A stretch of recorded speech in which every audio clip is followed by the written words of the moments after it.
Yo creo que el ejemplo de las finanzas públicas en la Unión Europea es importante tanto por la vertiente impositiva como por la vertiente del gasto. En particular por la vertiente impositiva o tributaria, en Europa no hay dudas, no hay discusión respecto a sistemas tributarios progresivos y redistributivos, cosa que no es tan claramente perceptible en América Latina y en particular en algunas regiones. Entonces, tomar el ejemplo de que la tributación tiene que descansar en los impuestos directos y tiene que ser progresiva y redistributiva para financiar el gasto público es un aporte fundamental. Y en segundo lugar, desde la vertiente del gasto, los estados de bienestar que ha construido la Unión Europea, que han permitido que aún en la crisis la cohesión social se mantenga, son un ejemplo excelente para América Latina en este momento de crecimiento en el cual estamos con el dilema o con el reto o desafío de pasar de las transferencias focalizadas que nos han sacado de la indigencia y la pobreza a una universalización en la provisión de bienes y servicios públicos que nos permitan tener una sociedad mucho más cohesionada. Entonces, tanto por la vertiente del impuesto como por el gasto, el ejemplo de la Unión Europea en finanzas públicas es súper relevante para la región y Euro Social es portador de ese mensaje.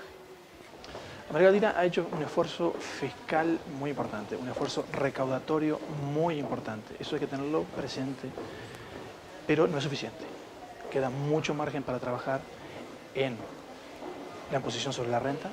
La renta es todavía en muchos países un impuesto vacío, básicamente por dos razones, porque el mínimo no imponible es muy alto y porque en segundo lugar se lo perfora con un montón de deducciones que intentan contemplar la progresividad, pero se olvidan que, siendo de escasa recaudación, redistribuye poco y nada. La imposición a la renta sigue siendo un gran desafío en América Latina. Y aunque parezca mentira, el IVA también tiene sus grandes problemas.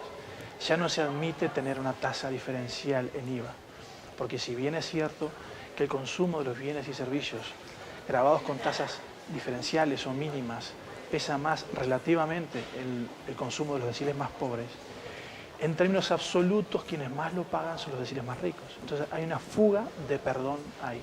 Nosotros estamos proponiendo hace mucho tiempo un IVA personalizado que básicamente es tasa única y una devolución exclusivamente centrada al 30 o el 40% más pobre, de modo que ahí y solo ahí se alivie la carga de estos impuestos indirectos.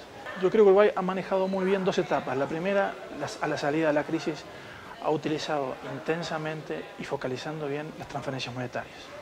Y eso ha permitido sacar un porcentaje de la población muy alto de la pobreza y de la indigencia. Quedan desafíos pendientes.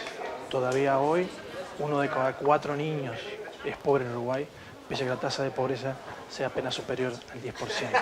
Ese manejo de las transferencias monetarias fue correcto, acertado, y sin duda generó cohesión social. Y en la segunda instancia que tiene que recorrer el país, esta segunda generación de políticas sociales es una provisión mucho más amplia, una cobertura mucho más amplia de bienes y servicios públicos de calidad.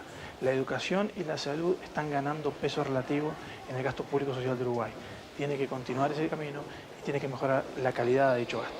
Yo creo que lo social en el área temática finanzas públicas ha rescatado un concepto que es ineludible en este momento de crecimiento de América Latina, que es el de la planificación. América Latina tiene que planificar ya no como oportunidad, sino como necesidad. Creciendo durante 10 años a las tasas de crecimiento significativas que se han movido en la región, es impostergable la planificación, de modo de no encontrar cuellos de botella. Eurosocial ha puesto la planificación y su vinculación con el presupuesto en la agenda de varios de los países de América Latina que están en condiciones de ya pensar sus países a 5, a 10 años, porque les esperan tasas de crecimiento más que aceptables. Entonces, la línea de planificación, presupuesto y evaluación ha sido central para colocar estos temas en la agenda de los países de América Latina y Eurosocial ha sido muy útil en ese aspecto.